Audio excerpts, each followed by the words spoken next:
Hello, my name is Nidhi and this is my master dissertation. This thesis originates from a personal reflection.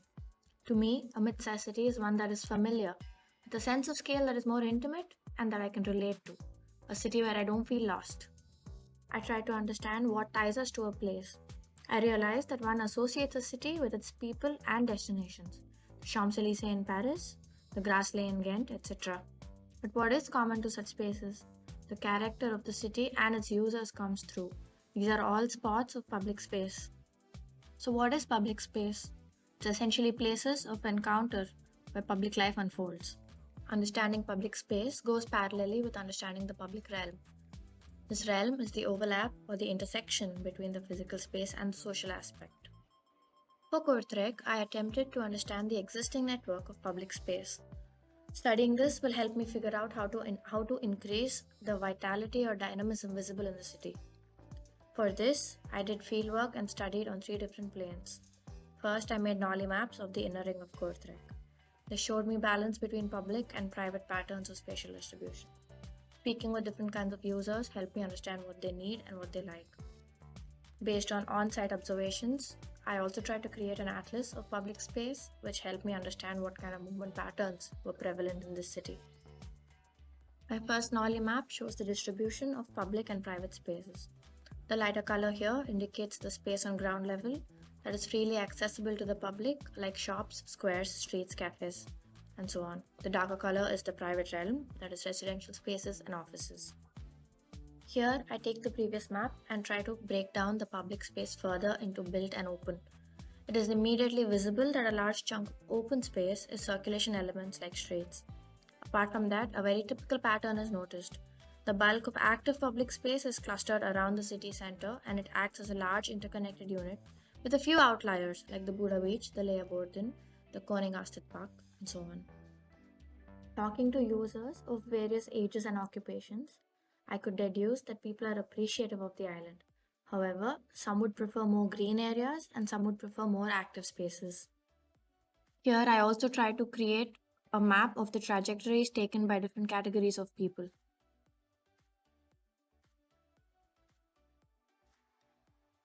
Here, I attempt to connect the places frequented by various kinds of users across the city. It is immediately observed that most of the paths are well interlinked and the network is not dispersed in the center, and there's a clear flow of movement. However, this cannot be said of the Buddha Island, and there are very specific spots where people go. I've tried to overlap all of these networks, and it is very evident that there's a good amount of integration and movement of this public realm in the city center. On the island, however, this crisscrossing phenomenon occurs far lesser. It is limited to the movement around the deliberate destinations of Buddha Beach and the Leeuwarden. This brings me to my research question or my hypothesis. How do I further the public realm on the Buddha Island? Can we make it a new destination of public life?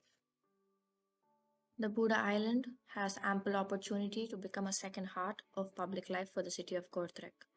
Despite it having the unique character of being surrounded by the main waters of the city, being well connected with a network of bridges, and its proximity to the center, most of the island does not feel familiar to the locals.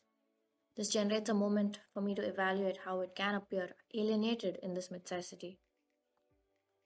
A similar Nolly map is made for the island. The network is predominantly found on the west side with the Buddha Strat as the main spine. To identify potential sites of intervention, the point of departure was the second main street on the island, the Darmstraat.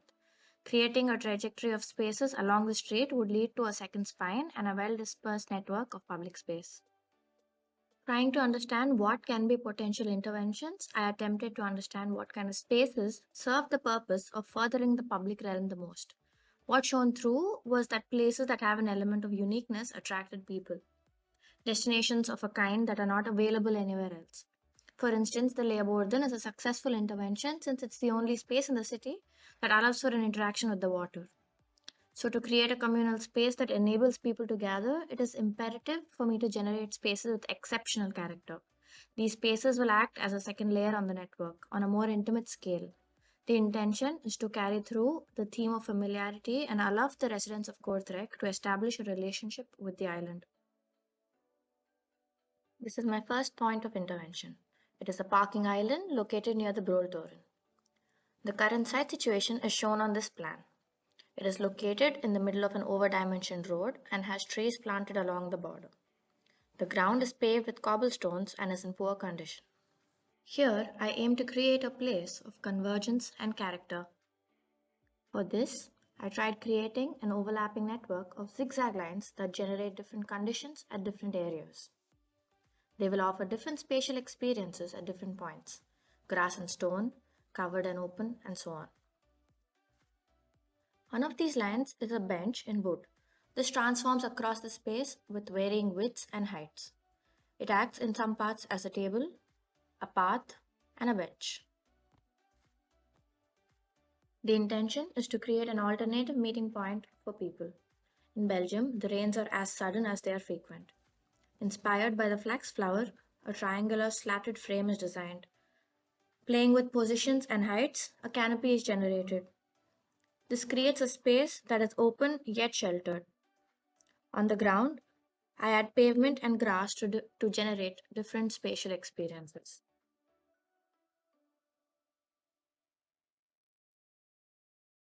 This is a basic steel structure with beams and columns. These are going to be powder coated in red to honor Kortrek's city colors of red and white. Plexiglass is used above to shelter from the rain. This image explains the environment created here, a place for convergence. Various experiences are generated through this space. There is a play of light and shadow through the canopy and the trees. On the ground, the wooden element zigzags through paving and grass to create different circumstances at different points. This will serve as Kortrek's largest picnic spot. The bright red canopy will also help in tying back to the identity of the city. Further along the Darmstraat, close to the Buddha fabric, is the second point of intervention. This is also a parking space with similar features of the trees and cobblestones. Here, I introduce the element of playfulness to design. The intention is to create a set of elevated cabins, like tree houses. These will emulate the popular summer bar on the Buddha beach and serve as a cafe in the sky.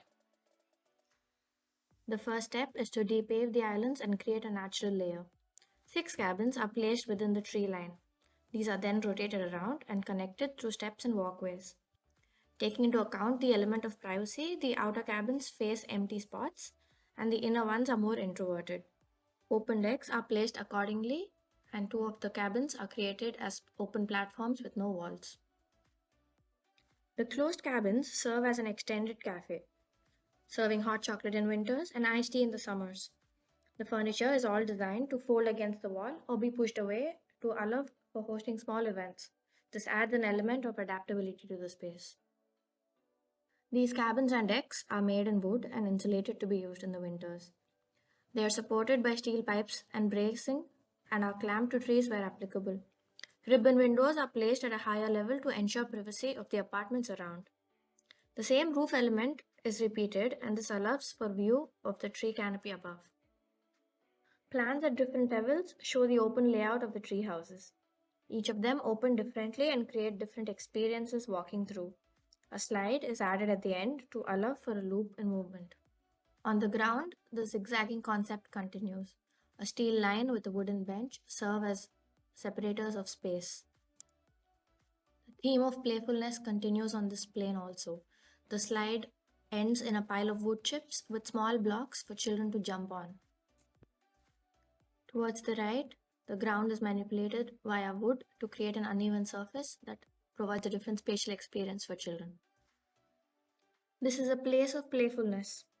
It is a unique experience of a cafe in the sky, a place to meet people like no other. Different elements create vibrancy, and the design itself plays with heights and angles to create varied conditions throughout. Around the Buddha Tower is a large muddy field that is almost leftover space. Also, here is an old bee garden project that is not entirely successful, as well as a small backyard of the kindergarten. There is no dense urban green space on the island. This space provides an opportunity to create a mini forest. It will serve as a space for reflection, as a quiet spot that is a destination for man to interact with nature. The site has 2 paths of circulation around it. The concept is to create a dense plantation. Diagonal lines will cut through this, connecting the paths to the tower. Smaller cabins are placed around in the forest, and stepping stones join these to the main path. The cabins are created to be similar spatially but different functionally. A closed one that is raised acts as a bird watching box. The one outside the tower serves as an entrance pavilion. Near the kindergarten, it aims to introduce nature to children. Other cabins serve as spots of solitude and reflection. This dense green nature takes over the space and extends to plots around. The cabins are placed to provide quiet spots, smaller scale destinations of a different character. The concept of pedagogy further links the users to the space. Roads and concrete elements are replaced with natural ones, and the ecological value of the space is increased. The structure of the cabins is similar to the other sites, with steel poles and the roof structure repeated. Elements of pedagogy are introduced via plexiglass panels that provide space for stickers that educate about the ecology around. The walkway is made in steel with a wooden floor that is elevated off the ground to allow the green to continue uninterrupted. This is a region of quiet reflection and a site of solitude. It is a destination that makes us aware and appreciative of the nature and ecology around us. The open design allows the user to really feel immersed in the surroundings, and it serves as an alternate experience that is not available, a forest within the city. To conclude, vitality in the city lies in the visual of people and places. Micro interventions that create memorable experiences help associate with the city better, and users can feel more comfortable and connected to their environment. Small spaces like these allow for an intimate movement, and the network can be defragmented like this. Thank you for listening.